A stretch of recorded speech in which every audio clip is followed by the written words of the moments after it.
This is very different than yesterday. Could you stand up for a second?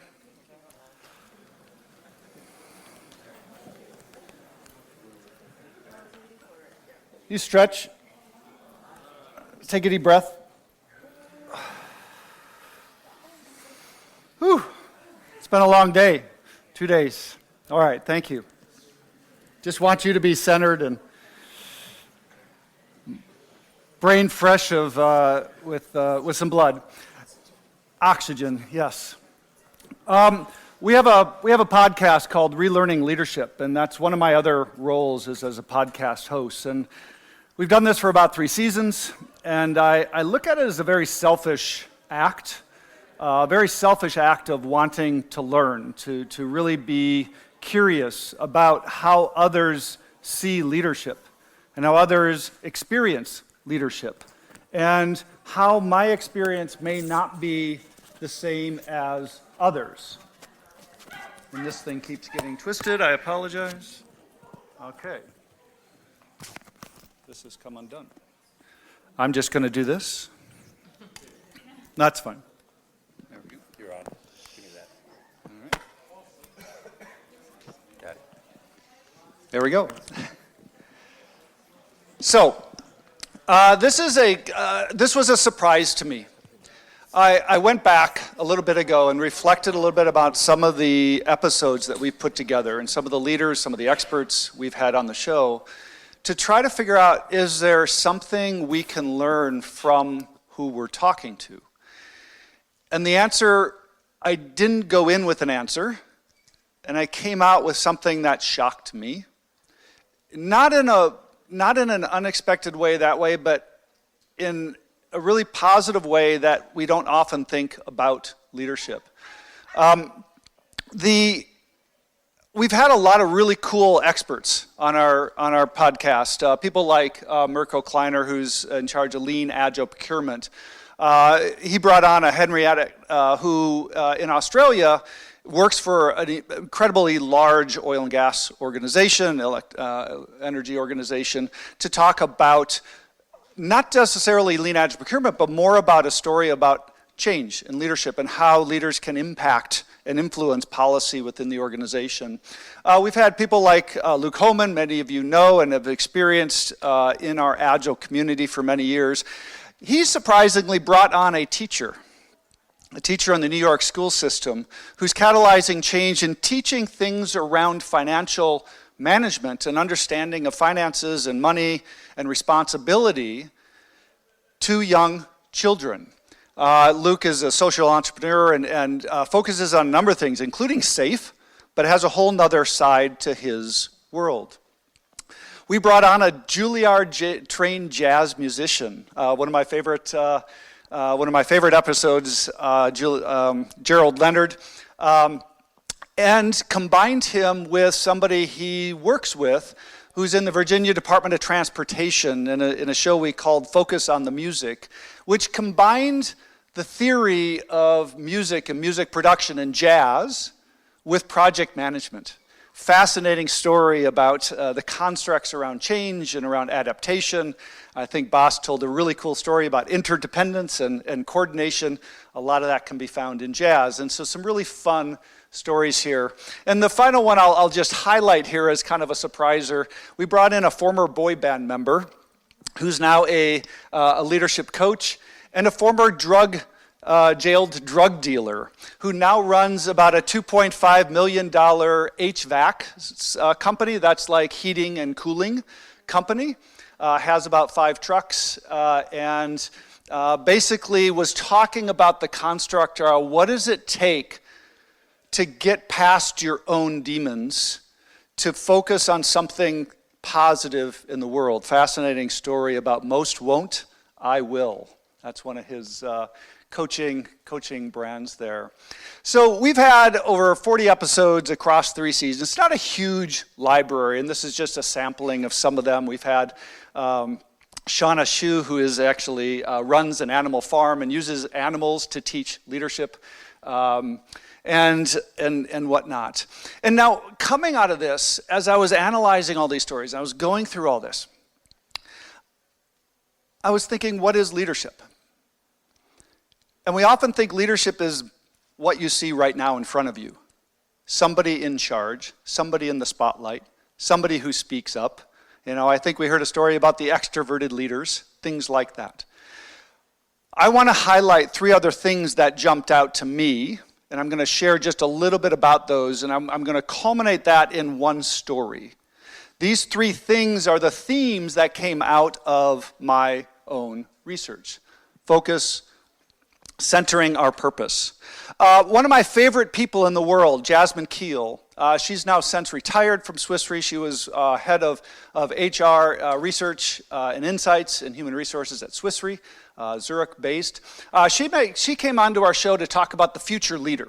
And one of the things she said that I thought was really fascinating is she said, the leaders of the future, the ones they're looking at, not the ones that are already hired, but the ones they're actually looking to hire, already have a self-vision and they're centered on their own purpose. She says they show up with, you think about confidence. Where does that come from? It comes from a grounding of who you are and what you want to be as a leader.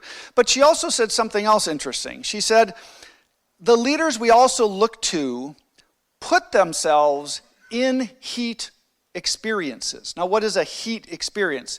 She says a heat experience is something that's going to test you beyond your current capability. Great leaders of the future will put themselves in situations they are not ready for. It's kind of like when you're trying to build a muscle. And she says building a muscle of agility, building the muscle of adaptation requires you to stretch that muscle beyond its capability. You got to break the muscle down to build the muscle up. When you combine these two, what we find is that actually they connect. Centering your purpose can be honed through these heat experiences. What is the most important thing to me? And then the heat experience, the grounding effect, right? Great leaders are great at what they do because they're calm in heat moments. Speaking of heat moments, you've all probably heard about the Maui fires just a couple weeks ago. You may not have heard about the Marshall Fire a year and a half ago. This is a video taken from just down the hill from my house a year and a half ago, in what we called the Marshall Fire in Louisville, Colorado. This is taken by a firefighter who's actually at a fire station right now taking video of the fire, not fighting this fire. This fire destroyed 1,000 homes in our little town of Louisville and Superior, 2 adjoining towns. This here is my neighborhood. This is the firehouse where this video was shot. This is just about 26 homes of 1,000 that burned that night within about 6 hours. Our house is right there. The picture you were seeing was the houses right along that top ridge just next to the firehouse. When we saw some of these videos that night, we figured our house was gone. Right, there's no chance that was going to survive. And you go back, and this is the picture from the road I took in the next day around the corner from our house. Our house is just past that white car that's burnt out there. These were all homes right here. This is our neighborhood, a little fuzzy, but this is our neighborhood. This is about a couple hundred of the 1,000 homes that burnt that day. It's just in the suburb of Denver, Colorado. Massive wildfire in December of 2021. There was about 200 fire crews that served that day. First responders, right, that served the fire and what happened that day. Now, a year and a half later, our neighborhoods are rebuilding. In fact, I just went to an open house of one of our neighbors who just moved back into that house. And I told this story on the podcast about the first responders, but there was a really interesting piece that came out of that story that I want to highlight around centering your purpose on heat moments. This is obviously a heat moment. This crew here did something quite unusual. We expect first responders to attack a fire. That's not surprising. These crew was the water utility workers in our small town of Louisville. You see, the firefighters were unable to fight the fire because there was no water. There was no water because there were so many things that were under fire that the water mains had all drained. The fire crew, the water department heard about this, and they had a choice. We let houses burn, or we do something we've been trained never to do, release untreated water into the water system to let firefighters treat the fires. This crew went back into the center of the fire, reversed the pumps, and pumped all the untreated water back into the Louisville water system so the firefighters could fight. The firefighters told us stories later that rocks were coming out of the pumps and would clog this was desperate times. Firefighters would tell us stories about how they would start to fight a fire, run out of water, have to go fill up their tanks from a local lake, come back, the house was gone, have to go to the next house. Item number 2. These are going to connect, by the way. Mind the gap. One of the things I notice in a lot of our stories, there's a gap that's trying to be figured out, right? We have organizational gaps. We've heard a ton of them here today. I told you a story about Amerisher, and this is Amjad El-Zubi, who told us personal story around that. We've had people on the podcast talking about connection gaps, certainly through COVID, but also just global workspaces. How do we connect to other leaders in the office when we don't have an office? What does that look like? We've had change gaps. One of my favorite episodes, The Paradox of Change, where we start to think about change, and people mostly focus on change. What they forget about is the continuity. So one of the favorite quotes here is, where some see a resistor to change, I see a celebrator of continuity. I thought that was great. We have awareness gaps, our own awareness. Josh was he's like, I realized I was either placating or resisting my boss. And he said, as I was placating, I wasn't listening to myself. And as I was resisting, I wasn't listening to her, his boss. And so we had Josh and a coach come on the show to talk about that self-awareness. And finally, on Mind the Gap was Dina. And Dina surprised me when she came on the show. She's written a book around some social justice issues, and she's a really powerful speaker. And she talks about how she's tried to run away from her purpose multiple times and got drawn back. And she shared one story with us that just sunk my heart. She was actually in Milwaukee, Wisconsin during a massacre at a Sikh temple. Now, in the United States, I know we have a gun problem. We're trying to figure that out. That's a hard one for us, and it's crazy. But we recognize that that's just a manifestation of a cultural problem, which every country that I've been to has. It just shows up here a little differently. She actually told us on our podcast she had to make a decision. How do I hold my 2-year-old son in a way he won't get shot and I don't get shot at the same time? Imagine that thought in that moment. Now, she could have run from this. She used this heat moment with her center of purpose to double down on it. She wrote a book on why children and men wear what they call the cloth crown. They created a play and ran a play in their local community just to try to spread the word of why this culture exists, what does this mean, and what it's about, to try to create more cultural awareness. Using your purpose, minding a gap, and acting.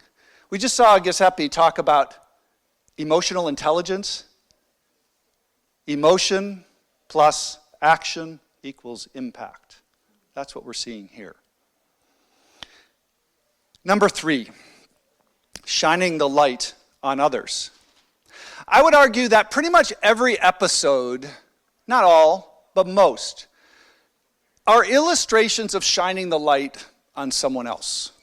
A lot of our episodes where we have coaches come in, they bring in leaders to shine a light on them, or we have a coach shining a light on another organization or another expert, right? We do this quite a bit. But there's a story that we haven't shared on the podcast yet that I think we need to.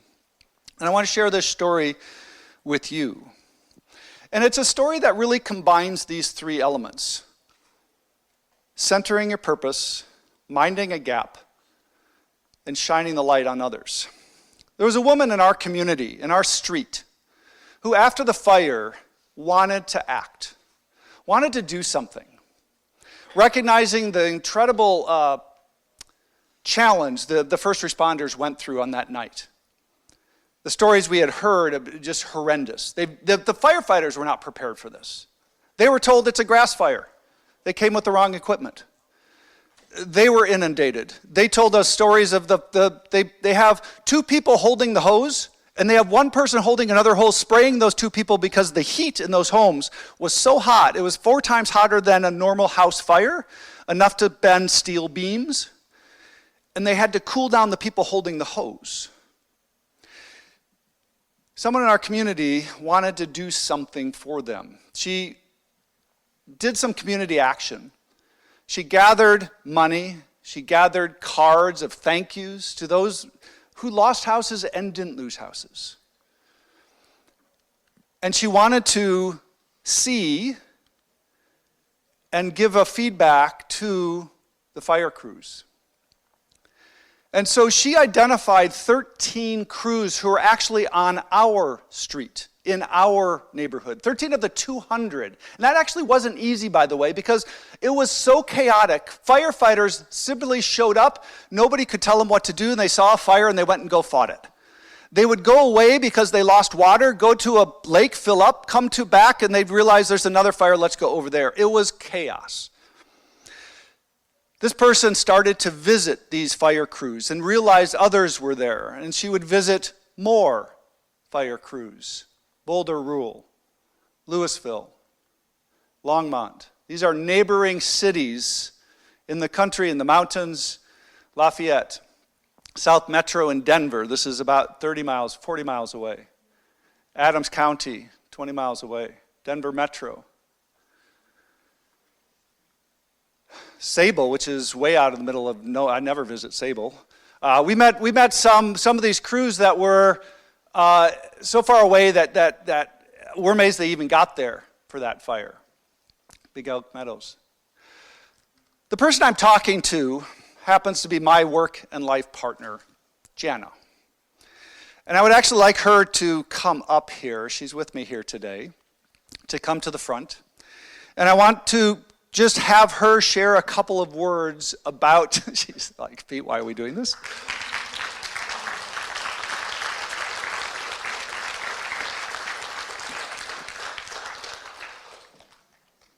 And the reason I want her to share a few words here is because oftentimes it's people like me, it's people like Boss, it's people like Asepi, others who are up here speaking who are seen as leaders. When in fact, I think when we think about what leadership is, to me it's the ship, the act of leading. Nobody assigned Jana the role of community advocate. Nobody assigned Jana the role of this project. Nobody assigned Jana the role of this responsibility in this particular action. Yet she had a purpose, she minded the gap, and she was shining the light on others in a way that made a huge impact. And I'd just like her to share just a few words about her experience in going through that. And I know I didn't prepare you for this. Tell me again what you want me to say. Start with just your why. One of the things I'm passionate about in life, especially in the last couple of years, and I use this phrase a lot, is I want people to be seen. I want them to know that we saw them. Like Pete said, it was hell. And when you come out of a experience like that, you can't but be touched and be incredibly grateful. So one of the things I'm passionate about is telling people they're being seen, and also gratitude, right? Like, they put their lives on the line. They probably will have long-term health issues because of this. Some fought for 24 hours. So yeah. Share a little bit about the impact. Like, we collected just a little bit of money, like peanuts. hundreds of dollars that were multiplied by some shared gifts. But what got distributed across 13 units was a few $100s to each unit. But talk about when you presented that. When you went to visit, what did that mean to them? How did they react to that? So surprisingly enough, I don't know what it's like for your countries, but in the United States, I was stunned, absolutely stunned, to learn that most of the time, our first responders, for firefighters specifically, are not thanked. They rarely see the people that they help. Stunning to me, like that's just not okay, right? So most of the time they were curious and kind of unsure what I was going to do and why I was there. You're doing what? And none of them had any idea what I was going to do. They didn't know that I was bringing them money. They didn't know I was bringing them handmade cards. So they were stunned. But I think it was also a beautiful thing. I had a person who was helping me. It also was a gift to the people that in our neighborhood that also wrote cards and gave money. Because of this leadership and taking the role, I didn't expect to raise so much money. And then we had a coworker who worked for a foundation who matched that money. So sometimes I think just taking the step, even not knowing where you're going to go, it's scary. And it's scary. But it was so beautiful to see what happened, to see the firefighters react. I spent up to 2.5 hours with them. Didn't expect that. I thought I would drop it off and leave. It was just really wonderful, surprisingly wonderful. I had no idea what to expect. I was able to go on a couple of the visits. You did all the visits with different neighbors, and I went on a couple. I was surprised to find out, in the U.S. it's surprising, our first responders aren't always paid. This is volunteer for most of these. That is an incredible service that they do. Or if the office is paid, only 1 or 2 people are paid staff. The rest are all volunteers that show up on missions like this. The other thing I realized is they have such small budgets. The things that I think you were presenting to them made huge differences of tools and equipment they could purchase. Is that true? That is true.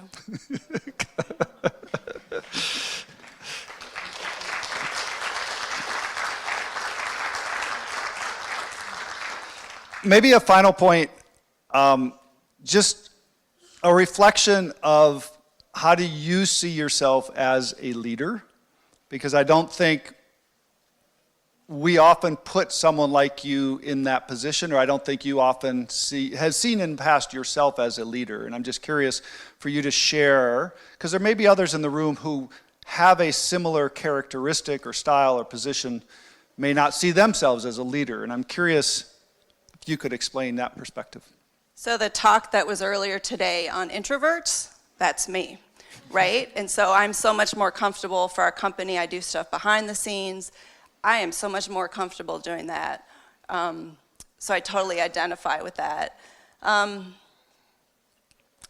I believe in intuition and listening to your gut, and I think all of us, right, have that.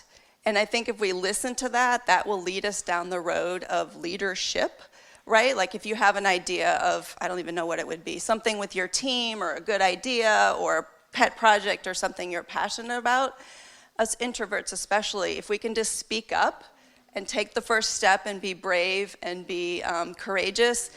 And again, part of my takeaway, and I think I said it before, is you have no idea what the beautiful journey is by taking that step and being risky. And I certainly, in this story, found that, and I could start crying. It was one of my favorite experiences in life because I didn't expect it. I didn't expect the magic that would come. I didn't expect when you tell people that they're seen, especially in that situation, of the magic and the connections between all of us. Thank you.